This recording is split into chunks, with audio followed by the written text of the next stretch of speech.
ፈንቅል ኤሪ ሚዲያ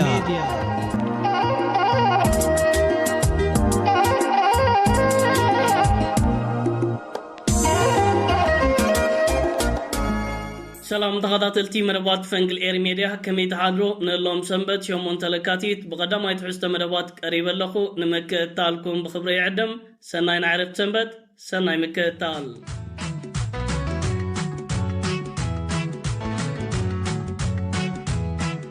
خبرة تخاطلتي باتي قدام ينريا قداس زعبامس إن فيلم أب زخر سرحيت فنقلينا نركب جلنا أزبي إرترا أو اشتهاجرن وطان نزي دموغ بعال بخبز ولس نسرعات نمتنبال مش بشاواتنا كايدا يركبالو أو تهاجرات زروكوب إيرتراويان زغر سرعيت فنكل مبل 36 عمد أبزت فلاليا كتماتاتن كمون هاجراتن يتنبلو اللو تمالي فرانكفورت جرمن زت قايدة أجد داس تنبل زغر سرعيت فنكل مبل 36 عمد إذا فيديو نابهم كبلا نكتات الله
كبرى تغاداتلتي ازي فيديو تمالي فرانكفورت جرمن زتقايدة تنبل مبل 36 عمد زخري سرحيت فنكلينيرو ابزت فلالي هاجراتن كمون كتماتاتن ازي زخري سرحيت فنكل كغتليو نكل يرتراوي اوشت هاجرن وطان رحس كنيات فنكل كخون اللهم نمنا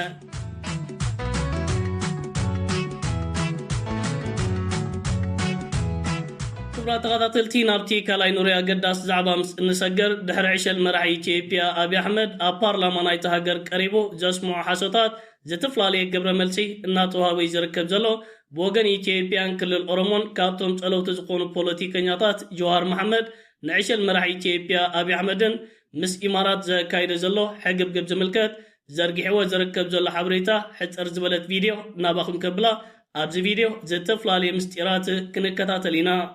يقول ودك هذا الفاش عين النجار نهون وابياه አሁን ባለፈው ዛሬ ወራካቢ ጻፍኩ ነበር የአፍሪካ ቀንድ ሀገራት በተለይ ኢትዮጵያ ሉዓላዊነቷን አሳልፋ ሸጣለች ለኢምሬትስ አብይ አሁን ባለው አቅምና ባለው ቁመና ከትግራይ ኃይሎችም ከኤርትራም ጋር የመዋጋት ቁመና የለውም ፍላጎቱም የለውም ነገር ግን ኢምሬት ጦርነቱን ትፈልገዋለች ለምን በለኝ በሳውዲ ድጋፍና በሌሎች በቱርኮች ድጋፍ በግብጾች ድጋፍ የሱዳን ጦር ኃይል በሳውዝ ኮርዶፋን ላይ እየገፋ እየመጣ ነው ያንን ዲፍሌክት ለማድረግ ያንን ለማስቀየስ የሸማቂ ኃይሉ ወይ ደግሞ የአማጺ ኃይሉ የአርኤስኤፍ የሐመቲ ጦር ደግሞ ጫና መፍጠር መቻል አለበት በኢትዮጵያ ድንበር በብሉ ናይል አካባቢ በብሉ ናይል አካባቢ በኢትዮጵያ ውስጥ የሰጠው ወታደሮች ጥቃት ከፍተዋል። ያ ብቻ በቂ አይደለም የአርኤስኤፍን ጦር ለማትረፍ ወይም ደግሞ የበላይነት እንዲይዝ ለማስቻል። ሱዳን ውስጥ እየተንቀሳቀሱ ያሉ ከዚህ በፊት አይ ቲንክ አርሚ 70 ነው የሚባሉ መሰለኝ የህወሓት ተዋጊዎች አሉ። ኢትዮጵያ ውስጥ ጦርነት በማስከፈት አንድ የህወሓት ጦር ወደ ኢትዮጵያ ፎከስ እንዲያደርግ እንዲሁም ደግሞ የኤርትራ ኃይልም የሱዳን ኃይል እየደገፈ ነው ብሎ ስለሚጠረጥሩ የኤርትራም ኃይል በራሱ ጦርነት ተጠምዶ ከሱዳን እጁን እንዲያወጣ ይፈልጋል ኤምሬት። ኤምሬት አብይ እንደምንም አድርጎ ሰሜን ኢትዮጵያ ላይ ጦርነት እንዲጀምር እየገፋቸው ነው። ይሄ ባለፉት ወራት እየገፉ ነበር፣ ሪዚስት እያደረገ ኳሷን እያንደባለ ነበር። አሁን ግን አርኤስኤፍ ከፍተኛ ጫና ውስጥ እየገባ ስለሆነ በተለይ ደግሞ ሳውዲ ኃይሏን ጨምራ ከመጣች ወዲህ የሱዳን አማጺ ከፍተኛ ጫና ስር ስለገባ ያንን ጫና ለማቃለል የግድ ኢትዮጵያ ውስጥ ጦርነት መጀመር አለባቸው። ምን አሁን ቅድም መጨረሻ ላይ ስላነሳው ልምጣለ። ለምንድን ነው ሰሜን ሸዋ የአማራ ክልል ሰሜን ሸዋ፣ ኦሮሚያ ሰሜን ሸዋ፣ ወሎ ላይ ሰሞኑን ኢንተርኔት አጥቶ ከፍተኛ የአየር ድብደባ እየተካሄደ ያለው? ሰላሌ ላይ፣ ምዕራብ ሸዋ ላይ፣ ደቡብ ምዕራብ ሸዋ ላይ በኦሮሚያ ውስጥ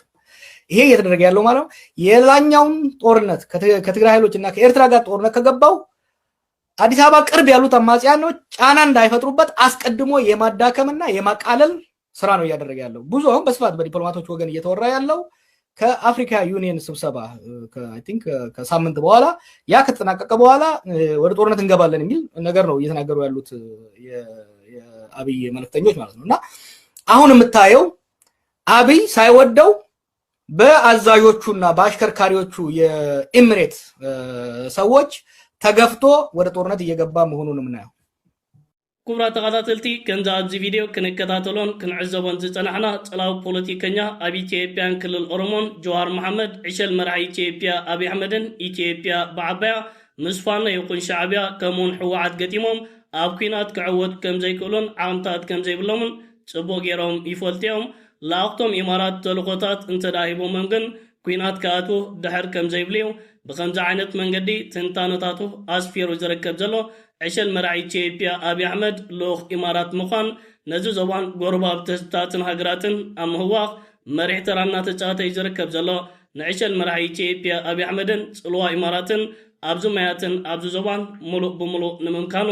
ጎረባብቲ ሃገራት ኣገዳሲ ምንቅስቃስ እናካየዳ ይርከባ። ዕሸል መራሒ ኢትዮጵያ ኣብይ ኣሕመድ ኣብ መንጎ ኤርትራ፣ ግብፂ፣ ስዑድ ዓረብ ከምኡውን ሱዳን ተፈጢሩ ዝርከብ ዘሎ ኣገዳሲ ኪዳን ፍርሕን ሻቅሎትን ፈጢሩሉ ናብ ስዑድ ዓረብ ንሚኒስተር ጉዳያት ወፃኢ ናይቲ ሃገር ልኢኹ ዘኽዘኽ ክብል ኣብዚ ዝሓለፈ 6 መዓልትታት ተኸታቲልናን ተዓዚምናን ነርና። ብልፅግና ዓቕምታት ሃልይዎ ኣብ 6 ግንባራት ክገጥም ዝኽእል እንተዳ ኮይኑ ንግዜ ንግደፎ።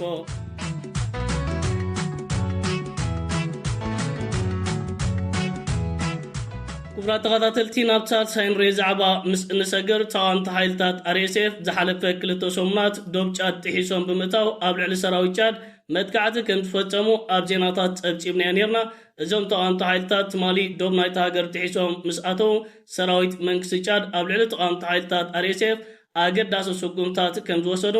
መራኸቢታት ናይቲ ሃገር ብቪድዮታት ኣሰኒን ሓበሬታታት ዘርጊሐን ይርከብ ኣለዋ። ተቃዋምቲ ሓይልታት አርኤስኤፍ ብተደጋጋሚ እዋን ዶብ ዝሃገር ጥሒሶም ብምእታው ኣብ ልዕሊ ሰላማዊ ህዝብን ወተሃደራት ናይቲ ሃገርን መጥቃዕቲ ክፍፅሙ ፀኒሖምን ኣለውን። እዚ ትማሊ ተዋሂቦም ዝርከብ ዘሎ ግብረ መልሲ ኣገዳስን ዓብይን ከም ዝኾነ ብዙሓት ሰራዊት ናይ ተቃዋምቲ ሓይልታት አርኤስኤፍ ከም ዝተቐትሉ ብዙሓት ከዓ ከም ዝተማረኽየን መራኸቢታት መንግስታውያን ናይ ጫድ ፀብፀባት ሒዘን ዝወፃ ዘለዋ። ተቃዋምቲ ሓይልታት አርኤስኤፍ ንሱዳንን ንህዝቡ ሱዳንን ጥራይ ዘይኮኑ ንጎረባብቲ ሃገራትን ብከምዚ ዓይነት ደረጃ እናሃወኹን እናረበሽን እዮም ዝርከቡ ዘለዉ። ጫድ ወሲዳቶ ትርከብ ዘላ ከምዚ ዓይነት ስጉምታት ንህዝብን መንግስትን ሰራዊትን ሱዳን ሓጎስ ፈጢሩሎም ይርከብ። እዚ ኩነታት ብናይ መንገዲ ክቕፅል ሓቢርና ክንከታተሎን ክንዕዘቦን ኢና።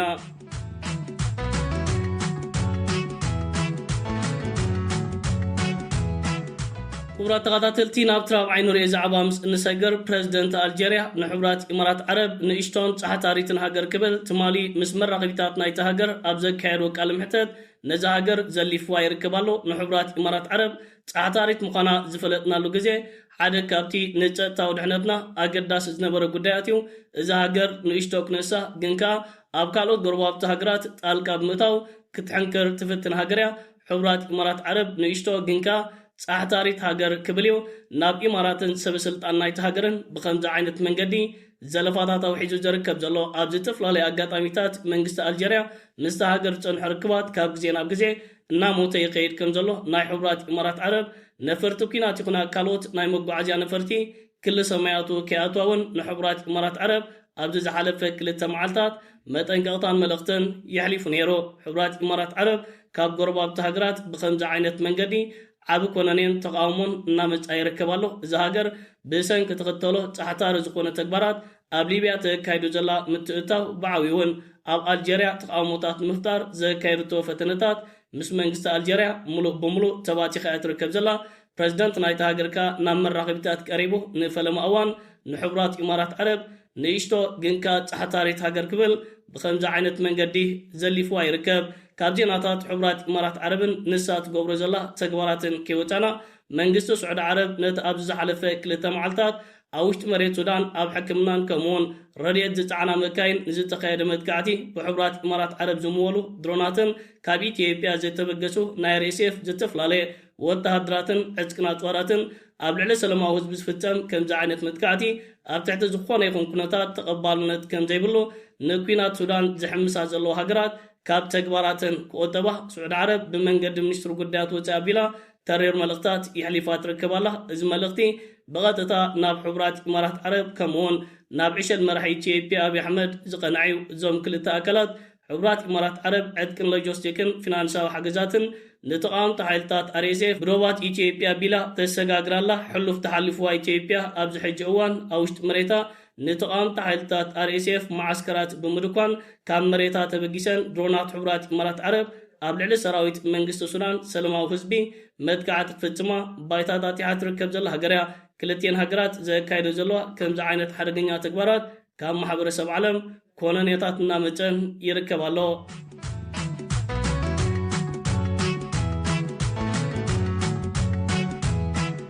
كبرى تغطاتلتي نابت حمشاين ناي موداتا نوري زعبا نسجر بغطتا مسكونتات كل التقراين إيتيبيان زيتت حزقينو حرام مريت مبال أب كل العفار كوبري لزركب فينجال سراويت ناي تقراي نسراويت تقراي كينات كايدت أنيحنا لون اتو كيناتون جينا ايزحالنا لو تمالي كابجت فلالي بوطاتاتن كتماتاتن قدراتن عدتاتن ناي تقراي زيتا غاقبو مرحتا هيمانوتن عبيت عدن ناتي أب كل التعوات تقارو زكايد زلو كيناتن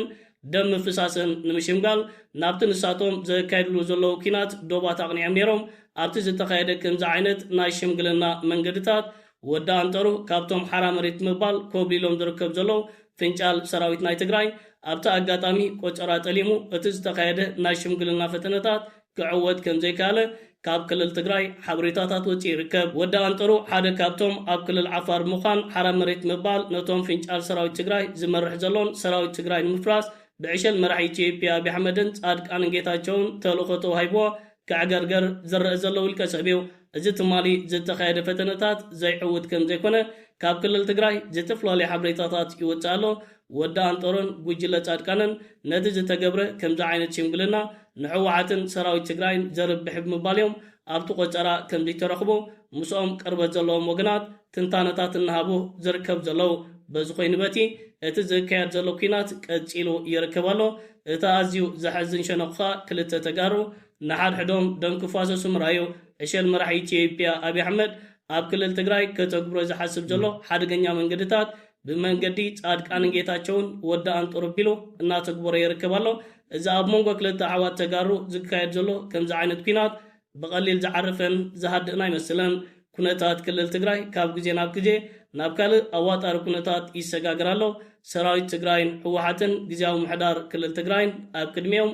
ዓበይቲ ቡድሆታት ተገቲሩ ይርከብ ክቡራት ተኸታተልቲ ፈንቅል ኤሪ ሜድያ ንሎም ሰንበት ኣዳልዩ ዝነበርኩ ዝተፈላለዩ ኣገዳሲ ዜናን ሓበሬታን እዚ ክትከታተሉ ፀናሕኩም እዩ ዝመስል ነይሩ ኣብ ናይ ምሸት ብካልእ መደባት ክሳብ እንራኸብ ሰላም ወሰናይ ኣብ ዘለኹሞ ብሩኽ መዓልቲ ደቅረ